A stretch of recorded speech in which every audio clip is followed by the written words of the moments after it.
Okay, now what we're going to do here is, if let's say that there's a little cutter, there's a little shear in here, like a flat piece of metal.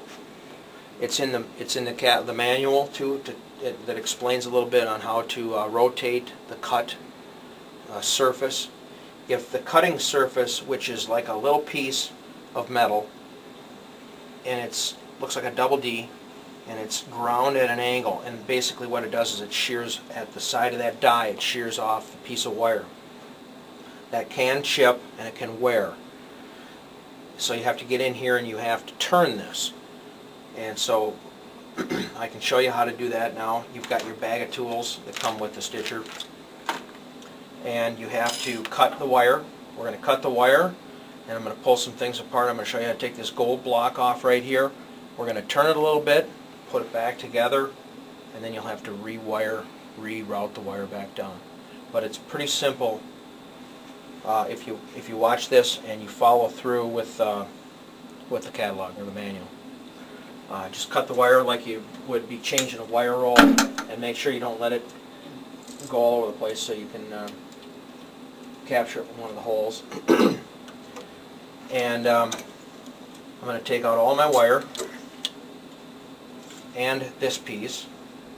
I'm going to take my staged up piece out of there. Don't need that. Now I want to take this gold piece off of here, and these are metric because Deluxe Stitch does a lot of work and a lot of stitchers for Europe.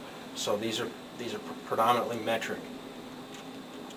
So you've got a little metric Allen wrench in here that will take these two flat heads out of here. Now when you're taking it apart, just hold it nice and steady because there's a spring in the back. You don't want that spring to go flying. So I'm going to try to move out of the way here when I get this loosened up.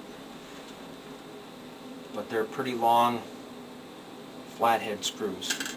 And I can just take this thing and pull it straight out like that. There is an elongated slot in here that rides on this, that pushes it up and down. And there is the cutter itself. With a flat bladed screwdriver, you just loosen that and turn it a little bit because it shears right here, this little die hole, and it actually kind of womp shears it off of there, I guess you'd call it. But this is a hardened piece, and if it hits a welded seam in the stitch roll, which they usually anneal them pretty good, so chances aren't that it's not going to be that. It might just be wear. You'll start to see the stitch knot going through the paper on the right side or the left side, and this is probably dulling up, and it's not making a nice clean cut. So you loosen it with a flat-headed screwdriver, and you just move it a little bit.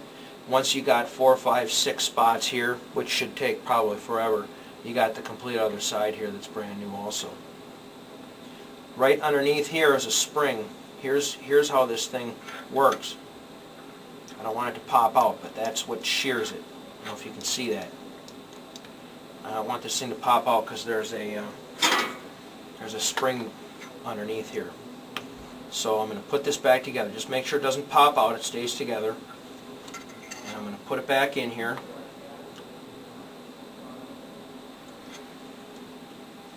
And with the flat heads, when you start to seat them back in, they will draw this gold block back to its previous location, so it should be all set up. It's kind of on a floater a little bit there,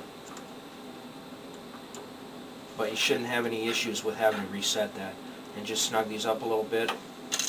Then you take your little piece right here and put it back together. Same deal as you would when you're putting your new piece of wire back in. That is what you need to do to rotate that cutter inside there. There is no access on this side, so you have to take this block off. If you follow this video and look in the manual, it should be fairly simple.